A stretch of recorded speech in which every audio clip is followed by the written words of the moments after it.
Hello, welcome to Libra, Philippines. So, reading to for Libra, Sun, Moon, Rising, Venus, and Jupiter Libra. Take only what resonates. Hindi ito magre-resonate sa lahat. Yan, kasi hindi ito personal reading. Kung gusto mo, pwede ka magpa-personal reading, Jing Tarot Trader. Search mo na lang siya sa Facebook. And,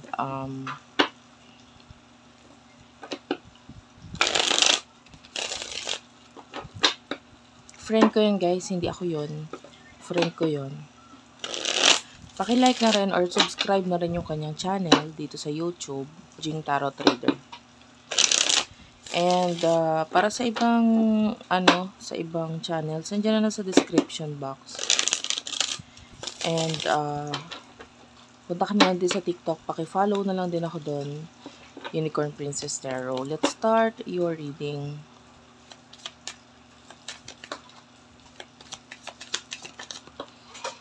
Okay. So, wait lang, nahulog yung isang card.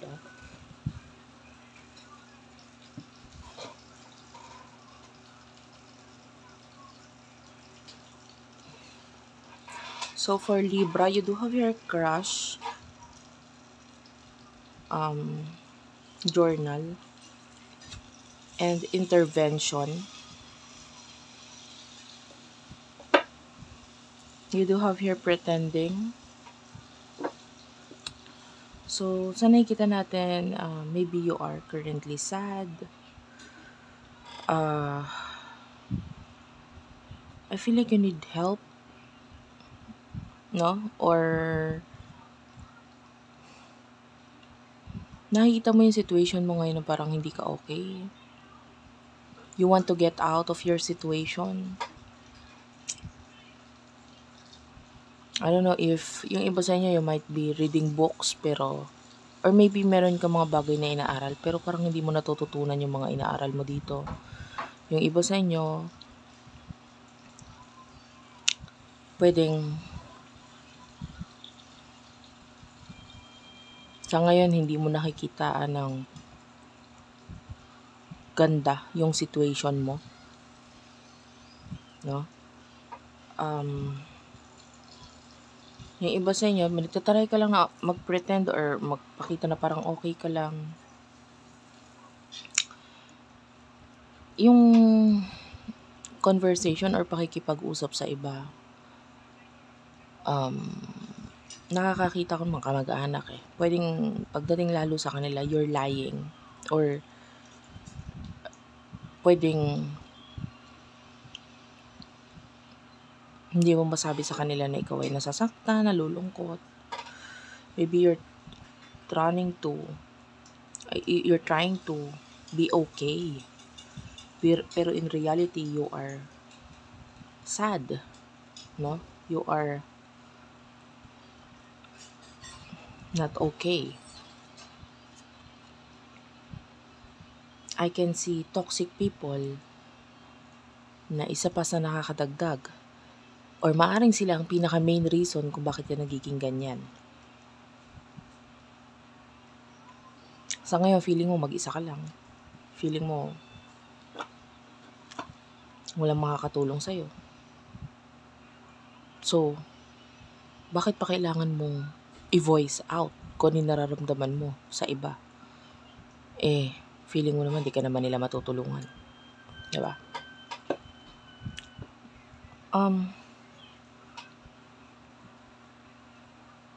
I want to know,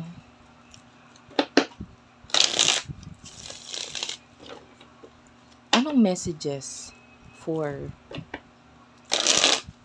Libra? Ano yung mga dapat na marinig? For Libra, Sun, Moon, Rising, Venus, and Jupiter Libra.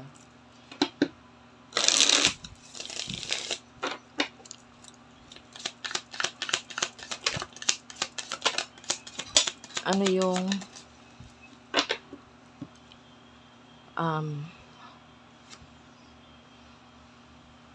dapat marinig ni Libra? You do have your luck box.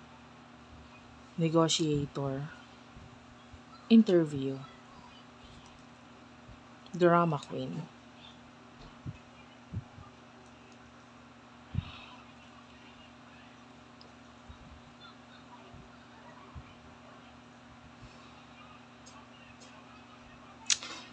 Nakakita tayo dito ng drama, no? Normal, maaaring malaking pagsubok sa'yo na kailangan mo talagang gamitin yung um, galing mo.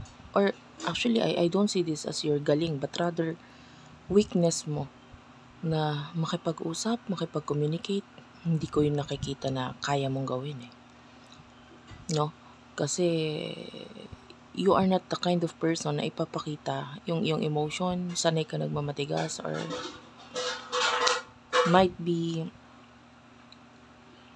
the energy here is that you are trapped. Wala kang lusot. So, ngayon, kailangan mo talagang sabihin or i-voice out.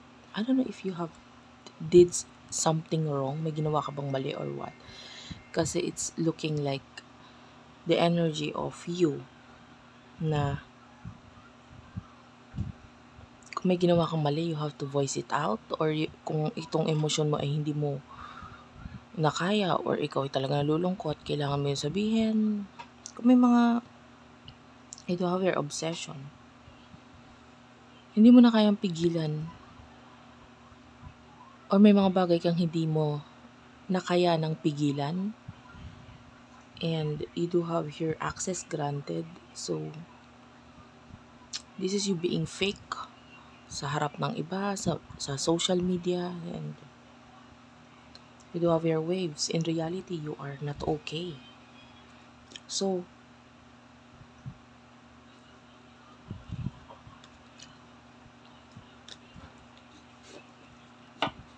ang pinaka nakikita natin dito is kailangan mong kausapin yung mga taong may mali ka or hindi naging okay. Or, alam mo yon, kailangan mong sabihin ko ano talaga yung nararamdaman mo. Because ikaw yung nagpapahirap sa sarili mo eh. Maybe if you need help, just tell them.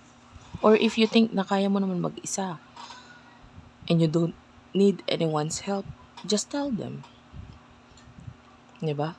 Kaya ka naman mag-isa, maybe you just want support, you just need their support para kahit papano emotionally maging okay ka. That's the energy here. And sinasanggahan mo kasi yung ibang tao to help you. Maybe kung may mga toxic people, meron din mga taong willing sumuporta at tumulong sa'yo. Kailangan mo lang maging open sa kanila. And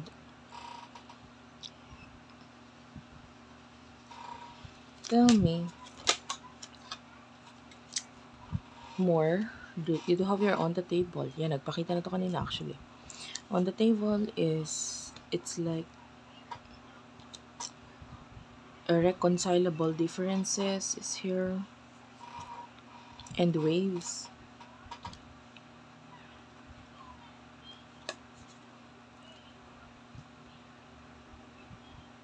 I see that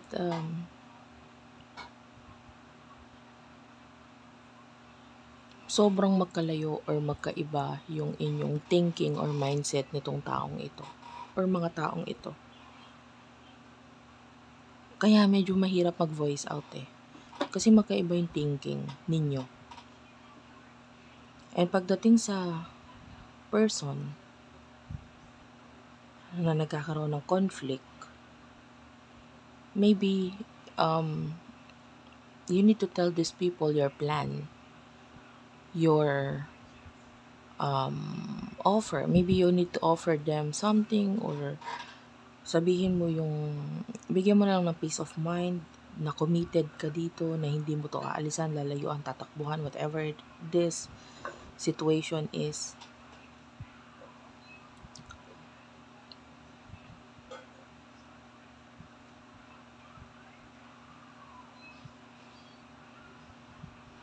For some of you, if you are dealing with a toxic person na may love na involved dito, this is the time na kailangan mong mag-quit ng relationship. Yung iba pwedeng naghiwalay na eh. And hindi mo actually yung emotion mo sa ngayon, You don't know if you would feel happy or what. You want to, pero may mga emotions pa hindi mo maintindihan eh. Parang, dapat ba ako maging masaya kasi wala na kami. Yung iba wala, may ganun may ganung energy. Pero yung iba, if you're still with this toxic person, all you have to do is to quit or, end na yung relationship. Pero para doon sa iba na nakaalis na sa relationship, if you're sad, it's okay to be sad. Bakit? Maybe you're sad because hindi mo gusto yung nangyari or what. It's okay. Okay lang yun. Diba? Kailangan mo lang ng person to talk to para mailabas itong mga emotions na nararamdaman mo. Maybe you feel takot, embarrassed, and maybe pagdating sa feeling, maybe sa emotional mo, sa feeling mo, hindi ka maganda, hindi ka pogi. Kasi bakit itong, or hindi ko deserve, ganon. May mga ganon tayo nakikita eh. Yung iba, maybe you are thinking about your looks and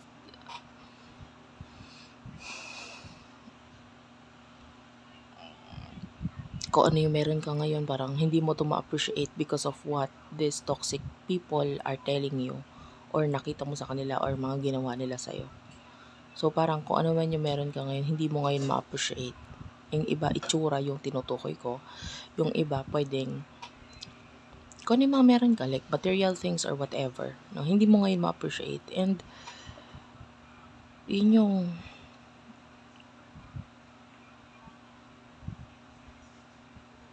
pero yung iba sa inyo, nakakita ko na kahit paano na nakaahon ka na ng konti. Kumbaga, sa mga bagay na nagpapahirap sa'yo.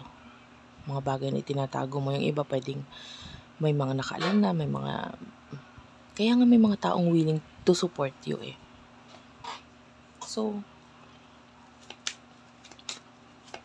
what will happen in the near future for you, Libra? In the near future, you do have your access granted, which is still, this is you being fake, being not open, pagdating sa social media, pagdating sa I'm seeing some of you pwedeng may third party situation dito na involved. But there's happiness, so maybe you're already happy. So, okay, why? Kasi pwedeng, yung iba, the third person na tinutukay natin, pwedeng ito yung,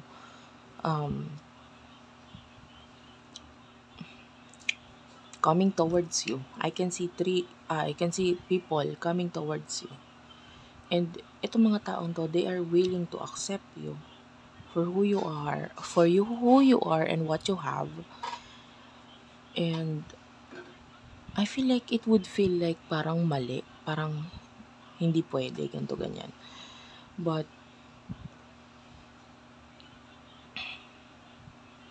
yeah, you do have your retaliation, so this is payback time. May mga dadating na tao sa buhay mo na magdudulot dito sa iyo ng pwedeng happiness, no? I'm seeing a baby, so yung iba sa inyo, there's a baby involved.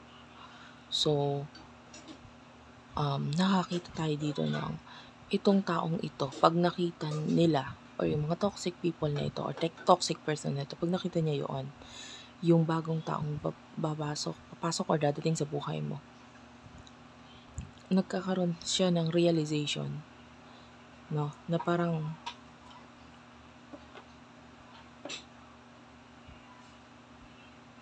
nakikita natin medyo mababaliktad yung sitwasyon. This person would feel like na parang kailangan ka niya or gusto ka niya because maybe yung iba pwedeng kasi ayaw niya mapunta ka sa iba, or pwedeng magkaroon siya ng realization na importante kasi itong baby na ito yung kids na ito whatever, no? So, pwedeng ganun. If there's a children na involved or child na involved, so pwedeng ganun. Pwedeng ma-realize niya yung bagay na yun. And what is the advice for you?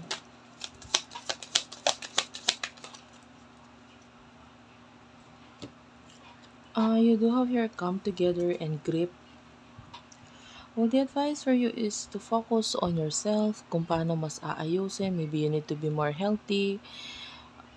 And, the triggers is here. So, you do have your name, car, place. So, sa nakikita natin, if you have your dreams, focus on that. Come together is here. So, um, I'm seeing na maybe kung ano man yung nangyayari sa iyo, this is what you need na maranasan talaga sa buhay mo para maging masaya. And this third person, siya talaga magpapasaya sa'yo. Okay? Maybe tapos ka na sa karma mo. Thank you for watching. I love you all and bye-bye.